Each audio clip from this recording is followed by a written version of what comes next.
I'm going to be ranking the 10 best undrafted players based off their current value in the NBA today. You'll see the creative, inspirational journey that led them into becoming the polished pro talents they've developed into, and in some cases, the ridiculous selections teams made instead of them. And then I'll reveal who's the very best among an impressive list of massive snubs. Number 10, Aaron Baines. Before becoming a fan favorite in Boston and the productive limited minute center he is to this day in Phoenix, it took incredible dedication for Baines to make the NBA. He moved from Australia in 2005 to play for Washington State, playing all 4 seasons for the Cougars, but even after an impressive senior season, he got zero attention from GMs at the 2009 NBA draft. He played for the Lakers' Summer League team, but then spent the rest of 2009 all the way through January of 2013 playing in 4 different leagues overseas before finally being signed in San Antonio on January 23rd of 2013. A year and a half later, in 2014, the 7-foot Aussie became an NBA champion with the Spurs scoring in 3 finals games and playing 14 playoff games in total. Now in his 8th season, he does get posted a lot, but the 3 centers picked in the draft he entered are all long gone from the NBA, while 33-year-old Baines was averaging career highs by far this season before he got hurt. Number 9, Chris Boucher. At ages 16 to 18, having to choose between living with a mother in a new relationship with a man he didn't get along with, or a very strict father, Boucher chose neither, dropped out of high school, and went homeless. He needed dedication, and basketball was about to give him just that.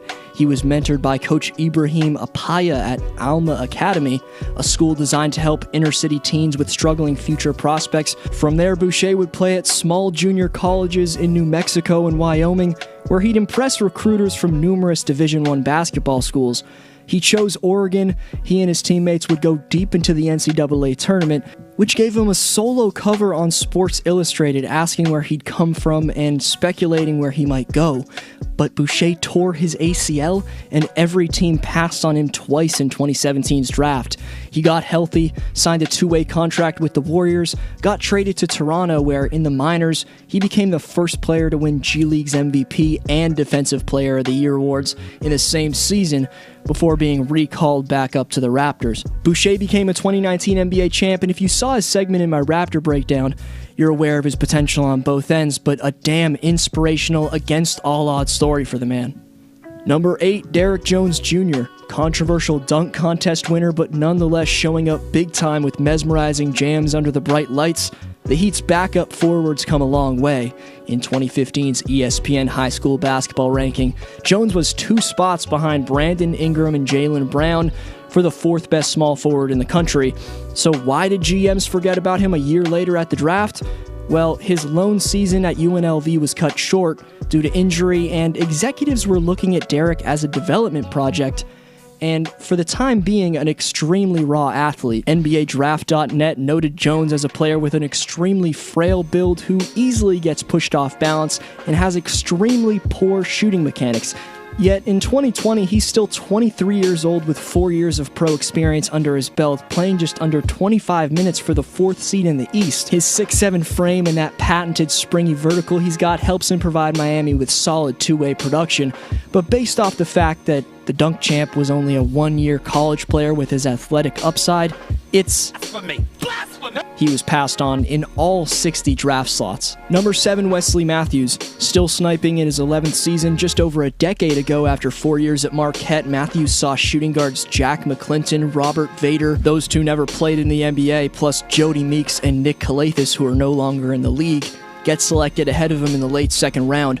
Wesley Matthews, was given a chance by the Jazz, flourished shooting a career best to this date, 48.3% from the field, helping the Jazz to the 5th seed. Then the cash came fast. Portland needed a floor spacer next to Aldridge and Lillard, and gave Wes $34 million for 5 seasons. He played in 250 consecutive NBA games before tragically tearing his ACL. He's never really been the same since on both ends since that injury. He did lock down LeBron once, but his deep-range ruthlessness is still as consistent as it's ever been. Number 6, Terrence Davis, with teams in the late second round wanting him to sign a two-way contract where he'd be forced to be up and down from the G League. TD told teams not to select him, and those GMs seamlessly obliged, leaving him to get picked up by the reigning champs. And just like Wes Matthews after this season, Terrence Davis can sign a hefty multiple-year contract like a typical free agent. That's some fearless stuff right there. Davis knew his value, but also the vision he had for his career. A theme you're starting to see develop on this list is that there's, for whatever reason, a general sense of risk among drafting players who played 4 years of college. But anyway, when Davis oddly told teams not to draft him, there was no way he was getting picked. Now he's proving to be an up-and-coming star.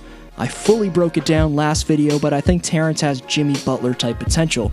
Before the top 5, I asked, are the Raptors real contenders last video? Kartik Sath says easily they have 6 to 7 guys who they can rely on to give you a 20-point night, and they're built around their top 3 in the league defense. Questions coming up for next vid shoutout. Stay tuned for that. Number 5, Duncan Robinson. Bursting onto the scene in South Beach, the Heat's starting small forward is a sharpshooting artist. Robinson also trails the number 1 most efficient shooter from deep, JJ Redick, by 2 percentage points. His journey to the NBA wasn't as surefire as his jumper looks nowadays, though. After his high school career, Duncan accepted a non-scholarship offer to play at Williams College, a tiny Division III school in western Massachusetts with exactly 0 NBA alumni. Williams head coach Mike Maker left after Robinson's freshman year, and as a favor put him in touch with then Michigan head coach John Beilein, who employed Maker as an assistant at West Virginia. Beilein was impressed with Robinson's silky shooting stroke, and by 2015, the New Englander was playing at a Big Ten powerhouse. Unfortunately, 3 efficient seasons in the most competitive college division didn't get him any respect from GMs at the draft. Then he beasted at the 2018 Summer League, as Duncan locked in to make 22 of his 38 attempts overall from the field, while hitting an impressively staggering 17 of 27 from 3 in 5 games. The Heat then signed him, but only to a 2-way deal. Last year he played 33 games and was All-NBA G League 3rd team, averaging over 21 points per game in 33 outings. There's been a pattern of being completely overlooked throughout his career, but now Robinson's one of the most valuable marksmen in the NBA. Number 4, Robert Covington. 4 years at Tennessee State led Cov to get snubbed in the 2013 NBA draft. The Rockets signed him to a multi-year deal, but only played him 7 games, and Robert won the then known as D-League Rookie of the Year. Still, Houston didn't buy him as a legit talent and waived him in late October of 2014, but Philly took a chance on him, signing him 4 years, expecting him to contribute to a tanking process while maybe developing into a tradable asset. It was rough for the first few years, but eventually Covington became one of the most valuable options on a Sixer team that got 3 wins from the conference finals. That year, he made all-defensive first team, but after getting traded for Jimmy Butler, he spent a few years losing in Minnesota. Luckily, he's back on a contender, coming around full circle, getting traded to the Houston Rockets, the first team he played with, where he, PJ Tucker, Jeff Green, among others, are expected to play the small ball center position, which is going to be damn interesting to watch play out. Number 3, Joe Ingles. Winning the 2007 Rookie of the Year in Australia's National Basketball League, Ingles spent the first 3 years of his pro career in his home country. Then he spent nearly 4 years in Spain, thriving with FC Barcelona before moving southeast to Israel to play for Maccabi Tel Aviv, where he and soon-to-be Cavs head coach David Blatt would win the EuroLeague championship. That finally got Joe some attention, and the Clippers gave him a chance in the preseason, but waived him before the actual season started, which Joe said he's thankful for. Situation that kind of happened with the Clippers and getting cut and knowing at 27 this might be my last chance. Just looking back now, it's a blessing in disguise that it's happened the way it's happened, and I'm thankful that they did cut me because it's worked out great. Couldn't be with a better organisation and a better fit for the way I play. Now known in Utah as Jinglin' Joe, after signing 4 extensions with the Jazz since October 27th of 2014, he's still a great leader, defender, and passer for his young teammates and is one of the better 3-and-D players in the NBA. Number 2, Kendrick Nunn. We just saw our second Aussie featured in this video, but now you're looking at the 6th player on this list who played 4 years in college. And maybe GM should start taking players who get 4 years of college basketball experience seriously. Kendrick Nunn averaged 26 points and led all of Division I college basketball in three-point shooting in his senior season. But GM said, nope, too much of a risk. He should have entered the NBA draft when he was younger. It's ridiculous he went undrafted, especially looking at all the completely unknown players selected in the second round, one of which I can't pronounce, so here's a title. But Nunn spent 2018-19 in the G League, where he started only 1 of 49 games for Santa Cruz, but still put up over 29 points per game.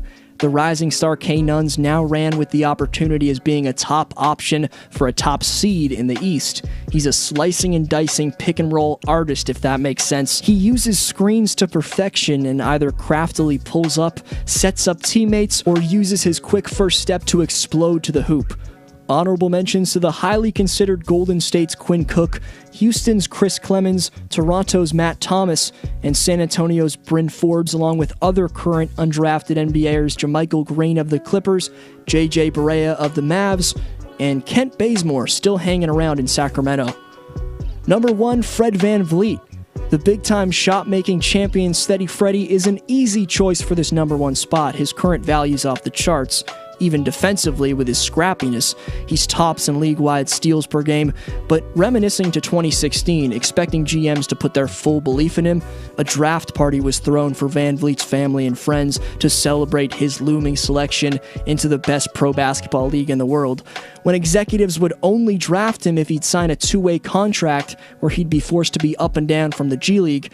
VanVleet bet on himself, and even though it would mean embarrassingly not getting picked in front of his friends and family, he told teams to look elsewhere with their selection, eventually getting a chance with the brilliant and godly in my hometown of the 6, Masai Ujiri. But Freddie's number 1 because he's a straight killer on the court, not because I'm a Raptor fan. Subscribe so you don't miss all the dope lists, predictions, and stories I have on the way. You see the question. This was your boy D Flow. I'll see you next video.